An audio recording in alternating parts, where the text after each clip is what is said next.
यह खबर हरियाणा से है, जहां रोहतक में चौहरे हत्याकांड मामले में दंग कर देने वाला खुलासा हुआ। बेटे पर मां और पिता समेत परिवार के 4 लोगों की हत्या का आरोप है। पुलिस के मुताबिक आरोपी अभिषेक ने ही माता पिता, नानी और बहन का कत्ल किया।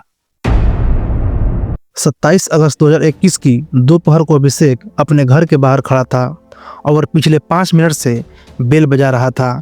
आमतौर पर उसकी मां हमेशा जल्दी दरवाज़ा खोल देती थी, लेकिन आज किसी वजह से वह बहुत देर कर रही थी। अभिषेक ने अपनी मां को कॉल किया, लेकिन उसने फ़ोन नहीं उठाया। उसी समय उसने अपने पिता और बहन को भी कॉल किया, लेकिन फिर से किसी ने कॉल का जवाब नहीं दिया। अब वह थोड़ा नर्वस महसूस करने लगा और किसी तरह उसने घर का दरवाज़ा तोड़ दिया। दरवाज़ा तोड़ने के बाद जो दृश्य उसके सामने था वह किसी बुरे सपने से कम नहीं था। उसके माँ, पिता, बहन और दादी की लाशें घर में पड़ी हुई थी और वह पूरी तरह से खून से सनी हुई थी। लेकिन जब वह सुबह घर से निकला था तब सब कुछ ठीक था। तो यह काम किसने किया था? वह कौन था जो उसकी खुशहाल परिवार से इतना नफरत कर रहा था और उसने इतना बड़ा कदम क्यों उठाया था? आज हम जिस केस के बारे में बात करने वाले हैं, यह केस है हरियाणा से, और ये जो पूरा केस है ये एक लड़के के अराउंड घूम रहा होता है जिसका नाम है अभिषेक मलिक। ये हरियाणा के रोहतक में अपने फैमिली के साथ रहता है। अभिषेक की उम्र अभी 20 साल की है।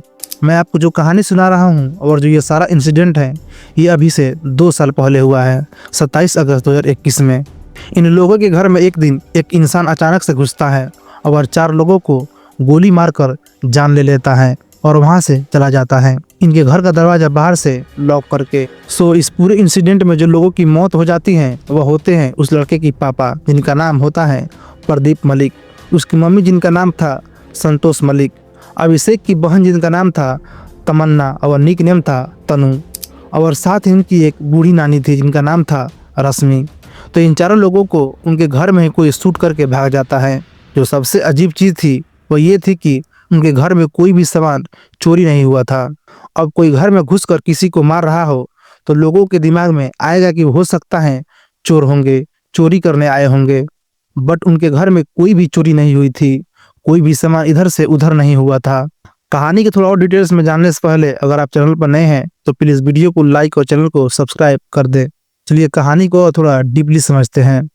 अभिषेक के पापा का नाम प्रदीप मलिक था और वह एक प्रॉपर्टी डीलर थे। जब उनके साथ ये इंसिडेंट हुआ तो लोगों को लगा कि हो सकता है कि प्रॉपर्टी के चलते उनको किसी से झगड़े हुए होंगे, उसी वजह से इनके पूरे परिवार को किसी ने जान से मार दिया। लेकिन इस सारे केस में एक चीज अजीब था कि कोई उसके मम्मी, नानी और बहन की जान क्यों लेगा, और अगर इन लोगों की जान लेगा तो फिर इनका लड़का अभिषेक मलिक क्यों जिंदा है, मतलब उसको किसी ने कोई अटैक क्यों नहीं किया। यह सारा डिस्कस हम आगे इस वीडियो में करेंगे, इसलिए आप वीडियो को अंत तक जरूर देखिएगा। सुबह का समय था और पूरे फैमिली के लोग इस टाइम पे घर पे ही होते हैं। उसी टाइम पे अभिषेक को कहीं बाहर जाना होता है अपने दोस्तों के साथ, तो वह सुबह अपने दोस्तों के साथ निकल जाता है और फिर उसके बाद वह 2 बजे अपने घर आता है तो देखता है कि बाहर से दरवाज़ा बंद है। उसे लगता है कि घर पे शायद कोई नहीं है, मतलब सब लोग बाहर गए हुए हैं। बट वो अपने मम्मी को फ़ोन करता है, लेकिन उसकी मम्मी फ़ोन नहीं उठाती हैं। फिर अभिषेक अपने फादर और अपनी बहन को फ़ोन करता है, लेकिन वह भी फ़ोन नहीं उठाते हैं। काफ़ी ज़्यादा ट्राई करने के बाद भी किसी ने कोई जवाब नहीं दिया। अभिषेक के घर के पास ही उसके चाचा लोग भी रहते हैं, जिसके बाद अभिषेक अपने चाचा को बुलाता है और उनसे अपने फैमिली के बारे में पूछता है कि सभी लोग कहाँ गए हैं, और कोई फ़ोन भी नहीं उठा रहा है। लेकिन उसके चाचा फिर से फ़ोन लगाने को कहते हैं और इस बार ये लोग नोटिस करते हैं कि फ़ोन की रिंगटोन की आवाज़ घर के अंदर से आ रही है, पर कोई फ़ोन रिसीव नहीं कर रहा है। बड़ी अनहोनी के साथ जब वो लोग दरवाज़ा तोड़कर अंदर जाते हैं तो शक सच का रूप ले लेता है। अभिषेक जैसे ही अपने घर में इंटर करता है तो देखता है कि वहाँ ज़मीन पर खून ही खून होता है। यह सब देखकर वह चीख पड़ता है और उसकी चीखें सुन के घर के सभी लोग इधर इकट्ठा हो जाते हैं। फिर जब देखा जाता है तो उसके घर के अंदर 4 लोगों की मौत हो चुकी होती है। फिर पुलिस को इन्फॉर्म किया जाता है। पुलिस तुरंत घटनास्थल पर आती है और उन चारों बॉडीज को पोस्टमार्टम के लिए भेज देती हैं और इन्वेस्टिगेशन शुरू कर देती है। लेकिन उस टाइम पे जो अभिषेक था वह बहुत ज़्यादा तेज चीख कर चिल्ला कर रो रहा था।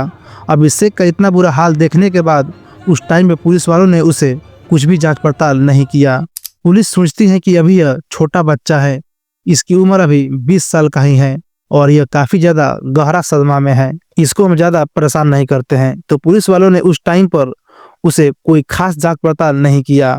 बट इन चारों के अंतिम संस्कार के बाद जब पुलिस वालों ने अभिषेक से पूछा कि क्या हुआ था उस दिन, तुम कहाँ थे, तुम्हारे किसी से कोई दुश्मनी थी, या तुम्हारे पापा वगैरह की किसी से दुश्मनी थी, या तो फिर तुम्हें कोई परेशान कर रहा था, तो अभिषेक पुलिस वालों से बोलता है कि इस बारे में मुझे कुछ भी पता नहीं है। मैं तो सुबह ही अपने दोस्तों के साथ पार्टी करने निकल गया था। फिर जब मैं अपने घर पहुंचा तब मैंने ये सब देखा। बाकी आगे की कहानी तुम्हें पता है। ये सब चीज सुनने के बाद जो पुलिस थी वह काफी ज्यादा परेशान हो गई थी। जिसके बाद पुलिस फिर से इन्वेस्टिगेशन करनी शुरू कर देती हैं और एक एक कड़ी को आपस में जोड़ने की कोशिश करती हैं। जैसे कि अभिषेक ने बताया था कि वो अपने दोस्तों के साथ एक होटल में पार्टी करने गया था, तो पुलिस उस होटल की सीसीटीवी कैमरे की फुटेज चेक करती हैं। तो अभिषेक सही में अपने दोस्तों के साथ पार्टी करने उस होटल में गया हुआ था। तो ये सब फुटेज देखने के बाद उन्हें लगा कि नहीं, अभिषेक का इस केस से कोई भी लेना देना नहीं है। लेकिन वो लोग गलत थे। जी हाँ, दरअसल जो भी कहानी मैंने तुम्हें अभी तक सुनाई है वह पूरी स्टोरी एक अलग पहलू है, लेकिन जो मैं आप लोगों को सुनाने जा रहा हूँ उसे सुनने के बाद आप लोग बहुत ही ज्यादा सोच में पड़ने वाले हैं। दरअसल ये जो अभिषेक था वह गे था, और यह बात कुछ साल पहले ही अभिषेक की फैमिली को पता लगना शुरू हुआ था कि अभिषेक जो है वह गे है। एंड ये चीज तब क्लियर हो गई जब उसकी छोटी बहन तनु ने इन दोनों को इंटीमेट होते हुए देख लिया था। उसने अपने पिता को इन्फॉर्म किया कि ये जो लड़का अपने घर आता है उसका और अभिषेक के बीच कुछ चल रहा है, इस लड़के का घर आना ठीक नहीं है। तो इन सब के चलते उसके पापा ने उसको बहुत बार डांटा। एंड जो लड़का था अब वो उसके घर नहीं आता था। ये सब चीजें देखने के बाद अभिषेक के अंदर कहीं ना कहीं अपनी बहन के लिए गुस्सा आने शुरू हो गई थी। शुरुआती दिनों में उसके पिताजी को लगा कि नहीं, ऐसे ही है, थोड़ा बहुत बहक गया है, कुछ दिनों में सब कुछ सही हो जाएगा। जिसके बाद उन्होंने उस पे इतनी गौर नहीं किया, बस उसे डांट वाट के शांत कर दिया गया। लेकिन उसके बाद जब वो लोग घर पे नहीं मिल पाते थे तो उन्होंने बाहर जाके होटल्स में मिलना शुरू किया, रेस्टोरेंट में मिलना शुरू किया। जैसे कपल लोग बिहेव करते हैं उस तरह से उन दोनों ने बिहेव करना शुरू कर दिया। और यहाँ तक सब चीजें ठीक हैं, इतना कोई खास प्रॉब्लम वाली चीजें नहीं हुई हैं। बट जो मेन दिक्कत है वह यहाँ से शुरू हो जाती हैं। अभिषेक का जो दोस्त था या उसका बॉयफ्रेंड था, उसने बोलना शुरू किया कि तुम्हें अपना जेंडर चेंज करना पड़ेगा अगर हमें आगे साथ रहना है तो। और ये बात अभिषेक के दिमाग में एकदम बैठ चुकी थी कि जब तक मैं ऐसा नहीं करूंगा तब तक हमें लोग, सोसाइटी, हमारे घर वाले एक्सेप्ट नहीं करेंगे। अभिषेक मानता था कि इसके बाद सब कुछ अच्छा हो जाएगा और हम दोनों एक हो जाएंगे। उसके बाद अभिषेक अपने पापा से बात करता है कि मुझे अपने जेंडर चेंज करवाना है, इसके लिए मुझे ऑपरेशन करवाना होगा और मुझे इतना सारा पैसा चाहिए। जिसके बाद उसके घर वालों ने साफ साफ मना कर दिया पैसे देने से, क्योंकि वह इन सब चीजों को एक्सेप्ट करने को तैयार ही नहीं थे कि वह गे है। जब ये सभी चीजें हुई और जब यह सच सामने आई तो उसके पिता ने उसकी स्कूटी वापस ले ली और इस स्कूटी को उसके बहन को चलाने के लिए दे दिया। एंड जो उसकी पॉकेट मनी थी वह भी बंद कर दी गई। अपने ऊपर होता अत्याचार को देखकर अभिषेक अंदर ही अंदर जल रहा था और अपने ही घर वालों से बदला लेने का एक खौफनाक साजिश उसके दिमाग में बैठ चुकी थी। और इन सब चीजों से उसके अंदर गुस्सा पैदा होना शुरू हो गया था, अपनी फैमिली के लिए, अपने ही पिता के लिए और अपनी ही मम्मी के लिए। जब उनके घर में ये सारी चीजें चल रही थी तो काफी ज्यादा झगड़े भी हो रहे थे अभिषेक और उसके फैमिली के बीच। लेकिन अभिषेक की जो नानी थी वह उन लोगों के साथ नहीं रहती थी। बट ये सब लड़ाई झगड़ा सुनने के बाद उसकी नानी ने कहा कि मैं वहां आऊंगी और मैं अपने बेटों को अच्छे से समझाऊंगी, मेरा अभिषेक समझेगा और सुधर जाएगा और वह इन गलत चीजों में नहीं जाएगा। जिसके बाद अभिषेक की नानी घर पे आई और उन सब लोगों के बीच डिस्कस चला। लेकिन अभिषेक को कुछ समझ में नहीं आने वाला था, उसके सर पर प्यार का जुनून सवार था। जैसे मैं तुम्हें स्टोरी के शुरू में ही बता चुका हूँ कि जो अभिषेक के पिताजी थे वो प्रॉपर्टी डीलर थे, तो उनके पास एक गन होती थी उनकी प्रोटेक्शन के लिए, जो कि सबसे पहले तो इलीगल ही था। और उन्होंने उस गन को वो अपने बेटे को चलाना सिखा चुके थे काफी पहले से ही। मतलब कि अभिषेक को गन चलानी आती थी। शायद अभिषेक के पिता को नहीं पता था कि जो ये चीजें वह सिखा रहे हैं वह उन्हीं पे बहुत ज्यादा भारी पड़ने वाली है। जिसके बाद 27 अगस्त को जब अभिषेक अपने घर से निकला तो वह गन को लेकर अपने साथ चला जाता है। फिर वह अपने दोस्तों के साथ होटल में जाकर रुकता है। फिर सुबह 11 बजे या फिर 12 बजे के करीब वह वहां से अपने घर आता है।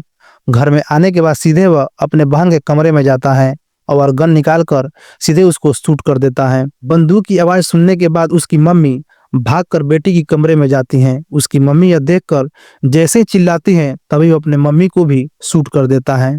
अब यह सारा इंसिडेंट होने के बाद अभिषेक सीधा अपने नानी के कमरे में जाता है, लेकिन घर में घटी इस घटना से नानी बिल्कुल भी बेखबर थी। लेकिन उसके बावजूद भी अभिषेक नानी को भी मार देता है। अब नानी को मारने के बाद आती है उसके पिता की बारी, जिसके बाद वह सीधा अपने फादर के कमरे में जाता है और जाते ही उनके चेस्ट पर 2 गोली मारता है। एक के बाद एक वह 2 राउंड फायरिंग करता है और ऑन द स्पॉट उसकी पिता की मौत हो जाती है। फिर यह सब होने के बाद वह अपने घर से निकलता है और दरवाजे को बाहर से लॉक कर देता है। लेकिन अभी तक अभिषेक ने अपना गुनाह पुलिस के सामने कबूल नहीं किया है। वह अभी भी पुलिस को गुमराह करने की कोशिश कर रहा है, लेकिन पुलिस उससे 2-3 बार बयान ले चुकी थी और वह बार-बार अपना बयान बदल रहा था, जिसके बाद पुलिस को अभिषेक पर ही शक होने लगा। पुलिस फिर से और सख्ती से पूछताछ करती है तो अभिषेक समझ आता है कि वह फंस चुका है, तो वह रोना शुरू कर देता है और पुलिस को सब कुछ सच-सच बता देता है, जिसे सुनने के बाद उसके रिश्तेदार, पुलिस और आसपास के सभी लोग हैरान और परेशान हो जाते हैं और सोच में पड़ जाते हैं कि एक 20 साल का बच्चा ऐसा कैसे कर सकता है। एक इंसान का दिमाग किस कदर बदल सकता है, किस कदर वो अपने खिलाफ अपने अंदर गुस्सा पैदा कर सकता है, वो अपने लोगों की जान कैसे ले सकता है। सो मेरे रिसर्च के दौरान मुझे जितनी भी चीज़ें पता लगी हैं वह सभी चीज़ें मैं आप लोगों को बता चुका हूँ। अभी थोड़ी सी और कुछ चीज़ें हैं वो मैं तुम्हें एक्सप्लेन करता हूँ।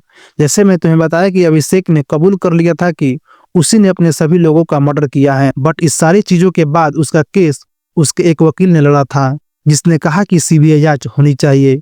सीबीआई जांच होगी तो सब क्लियर हो जाएगा। आई होप ये वीडियो आप लोगों को अच्छी लगी होगी। अगर वीडियो अच्छी लगी है तो वीडियो को एक लाइक और चैनल को सब्सक्राइब जरूर से कर दे। धन्यवाद।